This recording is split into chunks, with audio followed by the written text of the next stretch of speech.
There we go. Hey, good evening, everyone. We are just getting started. And before we do get started, I want everybody to know that's listening in on the recording, whether you're here or not, you can see the recording. We will not be having this next week because next week there's going to be about 5 or 6 of us that are going to be heading to Dallas to the Awaken event. And we will be taking pictures and sharing with you the following Thursday and making you jealous because you should have been there. Come with us next year. Come with us. And the reason I'm saying that is the first year that I invited Tiffany to go with me, she was doing really well. She was helping lots of clients. I said, "You need to go." She goes, "Oh, I can't. I don't know anything about it. I don't know what to do." And then when she saw what we did, she was like, "Oh, I should have been there." She's not missed one since. So just letting you know, if you ever go, you won't want to miss another one because it's like one of the best events ever. You will come out of there feeling so full of life and purpose and the Lord because we pray. In fact, we're starting our event this week, this one that's coming next week with a prayer service. Yeah. Before we do anything else, we're going for a prayer service. And when you work with a company that starts like that, Yeah. you can't go wrong. Woo, love that. Okay, so let's get into this. This is element 4. And in the life book, it's actually called Healthy Mindset. Building a healthy mindset. I don't know if you can see that on there or not. But that is the key element for this entire program. If you don't have a good, healthy mindset and you don't take care of what your mind is doing with all of this stuff, this is just a diet. And diets only work while you're doing it, and then you start gaining the weight back. And I don't know anyone on here that wants to gain it back. So Mhm. just saying, let's do that. So for those who are just now coming in, go ahead and stay on mute, and then we'll have a question and answer time later. And anyone that's going to talk, will cue you in and go from there. All right, so let's get started on this. Let me share my screen. And like I said, I'm going to share so you can see my writing across the bottom. So yeah, the participants can see my application. Yes, you can. I want you to. It is crucial that you understand what is what's happening. And so I want you to see what's happening and what we're doing. So let's go up here. LifeBook, element 4, building that healthy mindset. It's not about just getting to your goal. It's about getting there and staying there. And this book is going to help you learn how to stay there because it's all right here. It's right here. This is where we get started, and this is where it has to end. Otherwise, we're just on a yo-yo diet. Don't like that. All right. So my goal for you is to become the dominant force in your own life, in your life. And so what does that mean? What am I talking about? It's the ability to respond to whatever life throws at you and to respond in a way that you keep moving forward. You're not going to let it knock you down. Do we get in the molly grubs? Yep, but you get right back out. Because who's responsible for your current health and well-being? Put it in the chat. Who is responsible for your current health and well-being?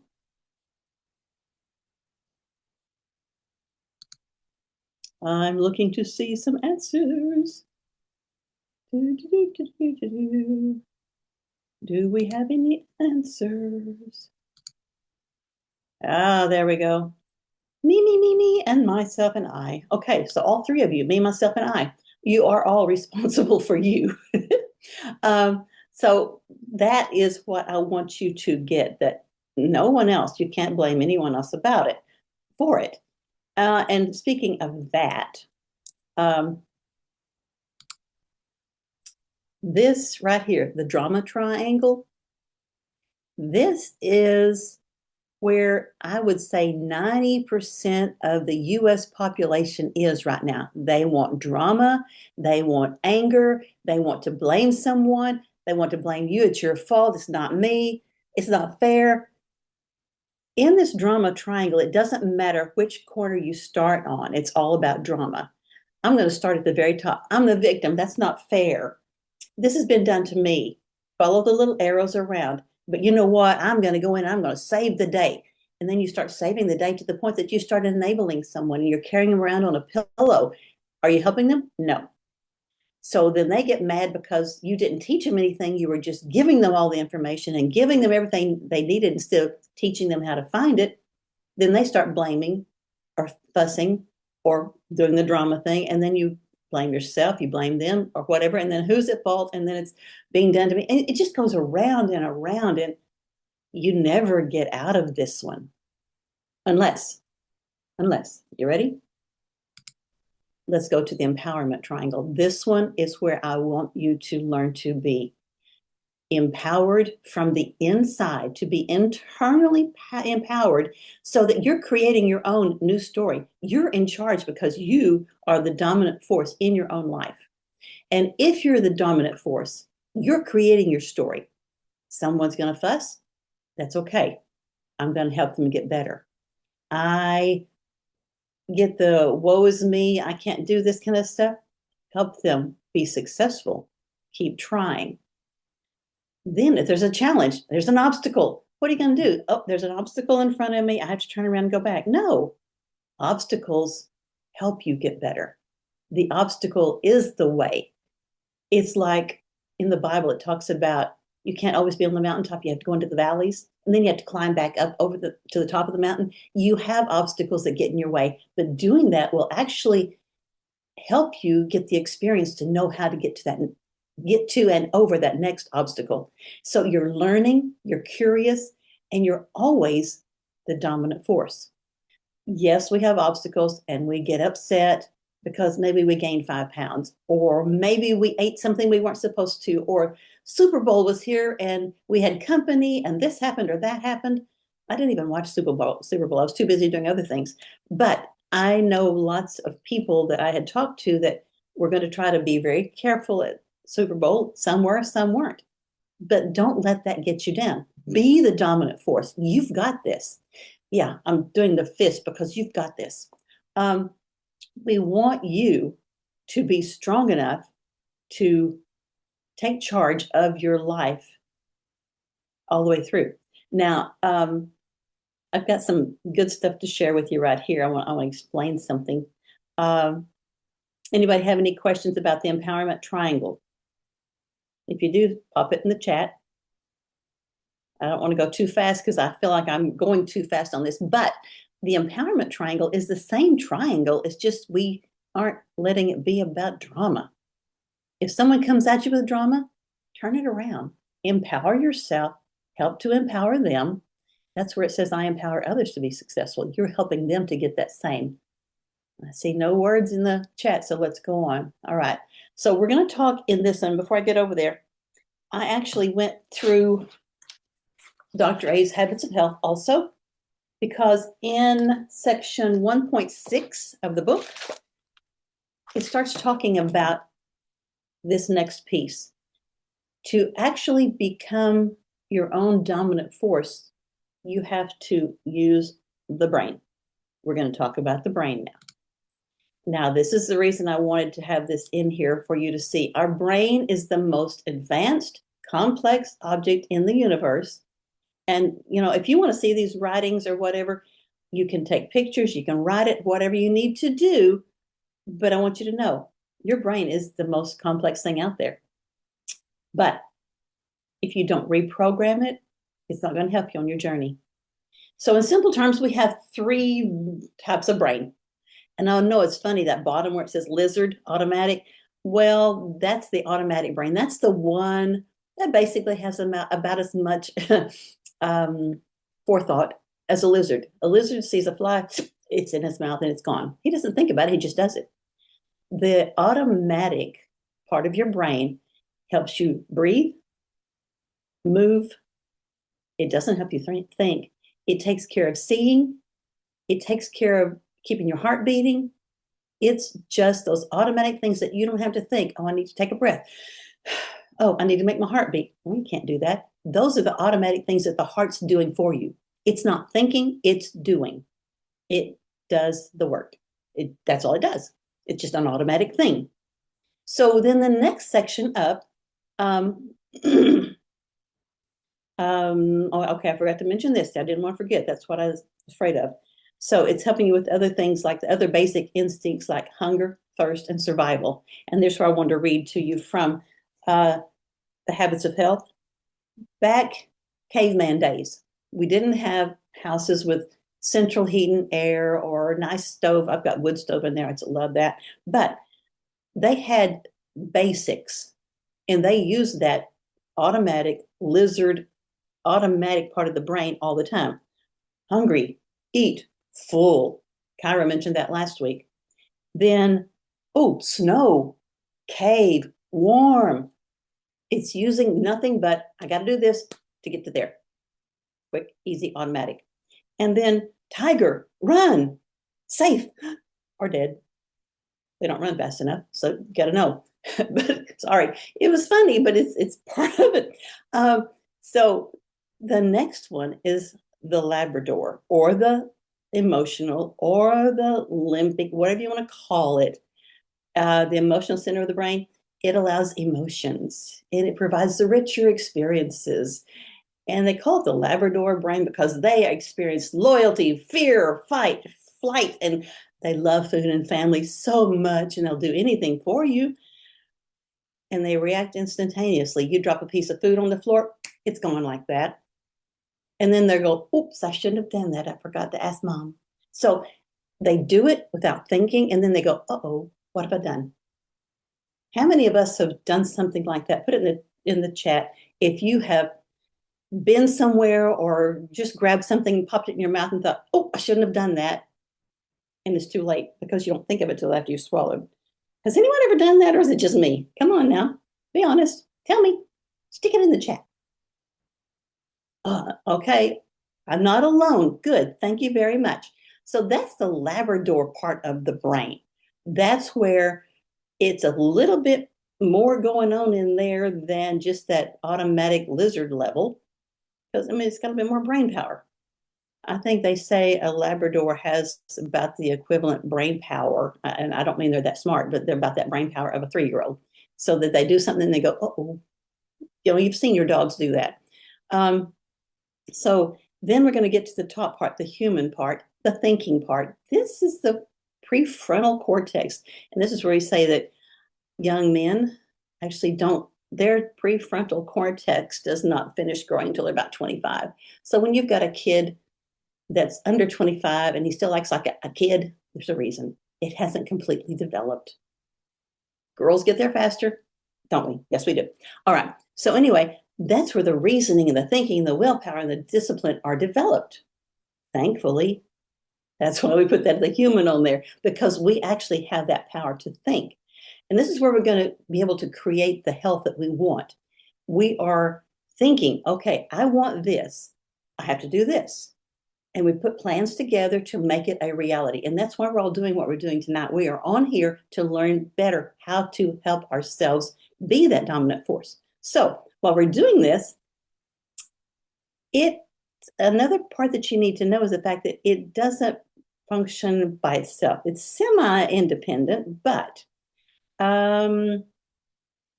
it does kind of depend on the other two pieces a little bit. And here's the thing. When it has, okay, the human part, I have to read this. When it is, the prefrontal cortex has the language, but the emotions are in a different area. So the reasoning lives up in the human part. The emotions are not connected to the reason at all. So because information comes through the automatic and the emotional areas first, this is where sometimes you might grab that donut and have it half gone, and then you go, whoa, what did I just do? Or you're screaming at your kids and go, oh, I shouldn't have done that. I should have done it this way.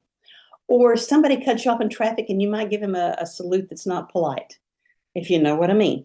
And that's not the thinking part. That's that emotional part. It just jumps in there and does it.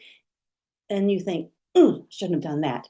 So we have to realize that that emotional part, it goes through that, through the automatic, through the emotional before it hits the thinking. So when we're doing this, you have to realize that if you listen to the automatic, you do what the emotional says, the Labrador part, and then all of a sudden it hits you, all you got to do now is just lament the fact that you did it. So there is another way to do that. And we're going to talk about that next, how to not go straight into the automatic, into the emotion, but to stop and think about what you're doing. That's the part I want to talk to you in just a minute. But I want to show you this. The stimulus. Maybe it's your kid dropped a whole glass of milk. It's a mom with a little one, or you got a grandkid there, and they just poured out a whole glass of milk in the floor. You just holler and you holler at them and just fussing and all that kind of stuff. Maybe they even broke the glass. And then you respond emotionally, harshly, when the kid's probably too young to even know they did it. You know what I'm saying? You've got to think about it. The thinking comes later. So this is why you've got to be very careful and not just react to the stimulus. We have to slow down, take a deep breath, and let it reach the thinking brain on how to control what you're going to do. The key is regaining control, and that starts with self-awareness. If you don't have self-awareness, you're going to just automatically, and that's why the world is where it is right now, because people are working through that automatic and that emotional piece, and they're not letting it even get to that top piece where you think about it. So that's where you slow down with self-awareness, and we create a pause in our lives. And we even if it's just a little one, just to take a deep breath. Let me think about this. You're giving yourself time to get that higher level of thought. So it's present.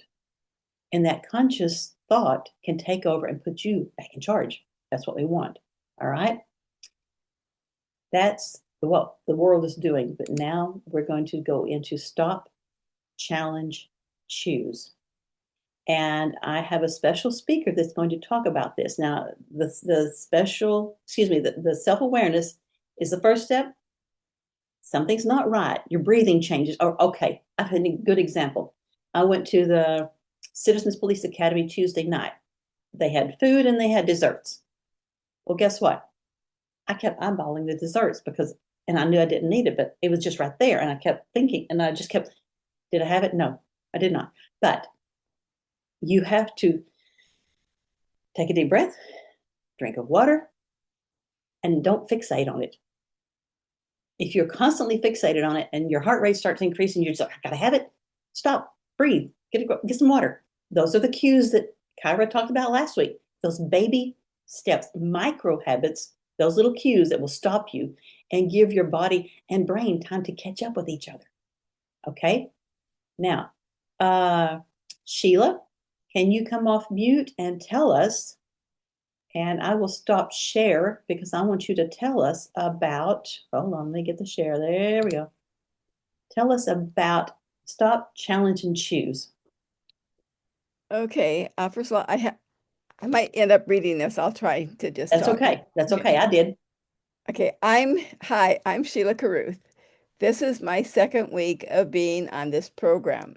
Today, Kathy asked me to share concerning something about stop, challenge, and choose.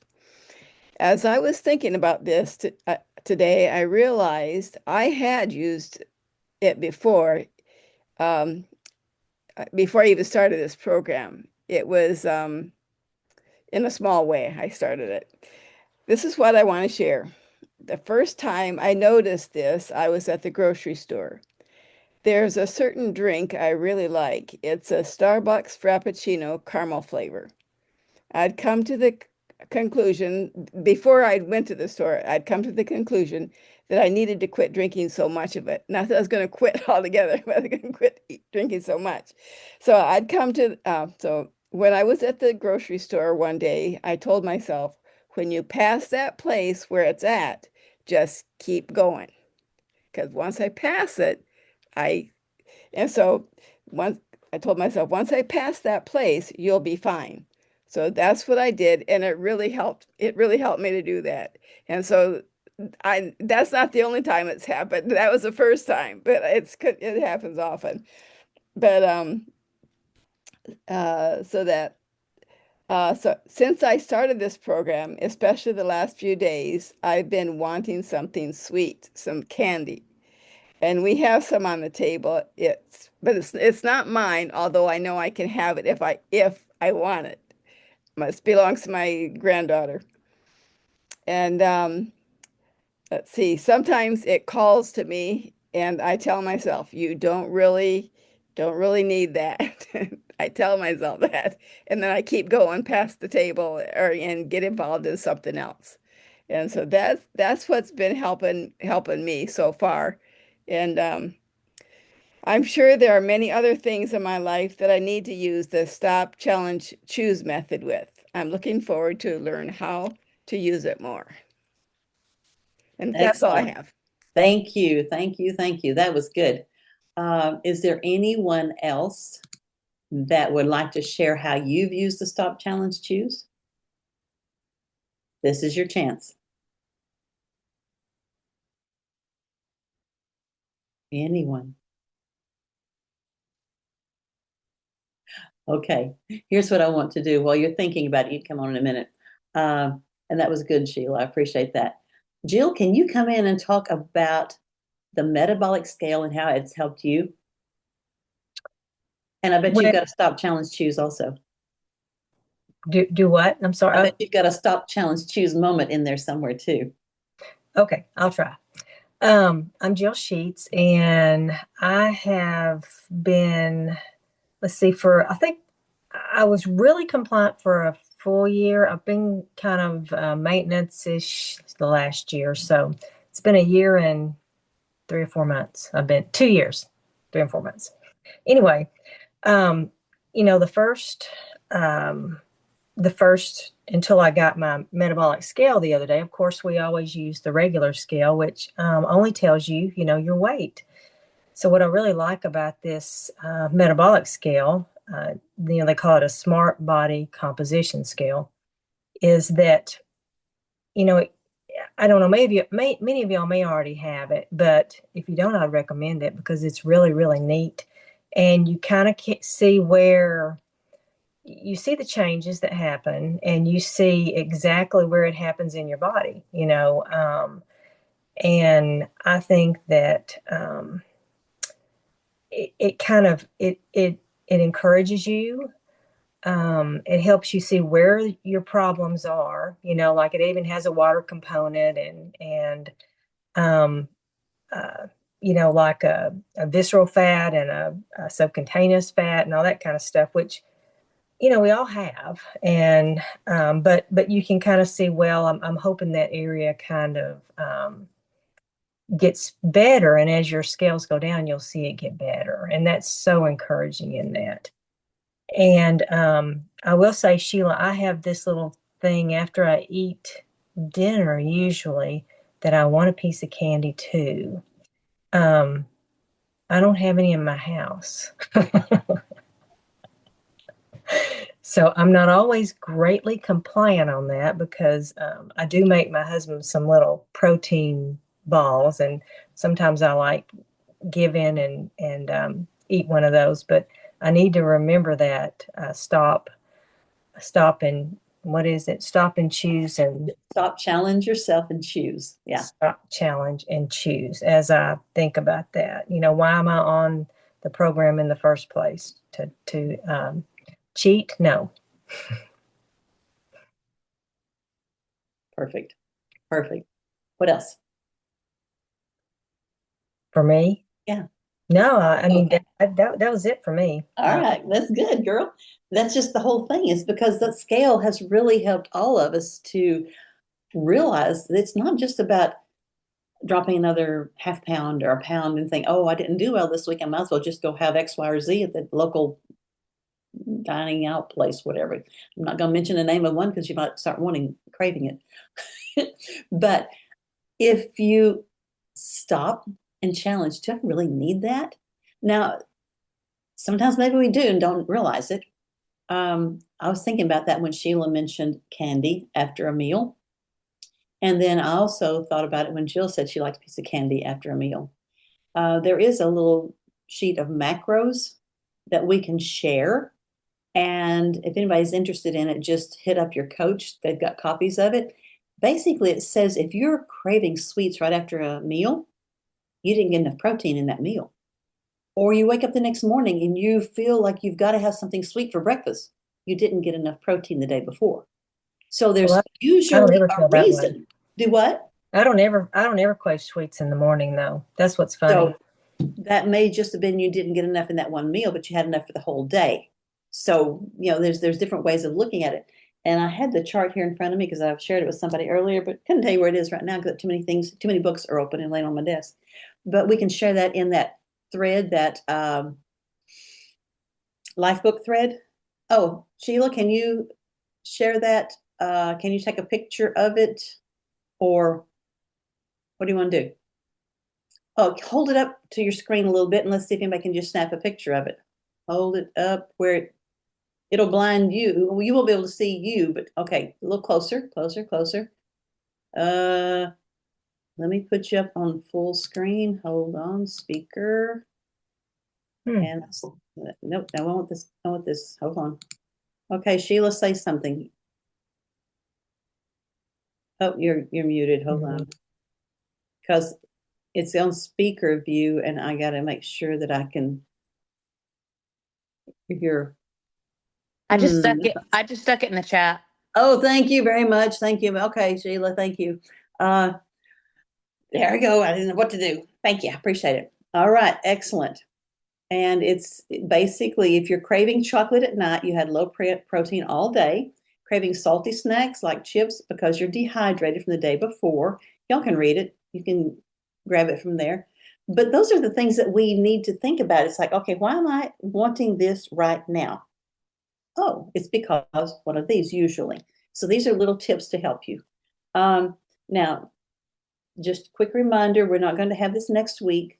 We're going to put these things in that LifeBook thread. And there's also one more piece that I'd like to put in the LifeBook thread for you. And if you're not in the thread, let us know. We'll get it to you, these things. I just got it yesterday.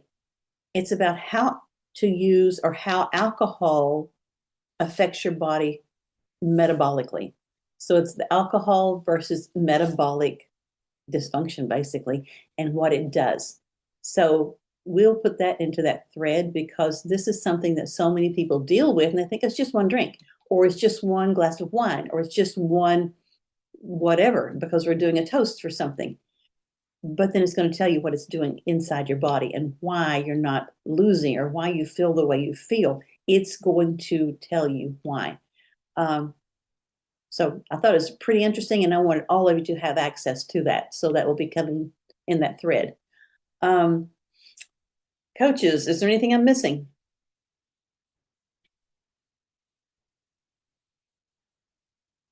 Come on, coaches. Any of you get off mute and say something if you need to, because I feel like I'm missing something. No, I think it's all spot on. The LifeBook is extremely helpful, and just being on this and knowing that there are other women fighting this same battle every day. This battle's never over, guys. But leaning into each other, having people that have your back, prayer. I'm a big component of prayer, and I'd love to pray before we get off again, Kathy. Yes, we did last week also. Yes. And you want to do the prayer, Tiffany? I'm happy to. Okay. Here's what we'll do, though. We'll go ahead and stop the recording because not everyone may be a believer. If they aren't, I'm not going to offend them. I want them to know the Lord, but I'm not going to, we'll just do the prayer after we stop the recording. Is that all right with everybody? Mm-hmm. You're welcome to get off if you need to, but otherwise just stick around. We're going to pray.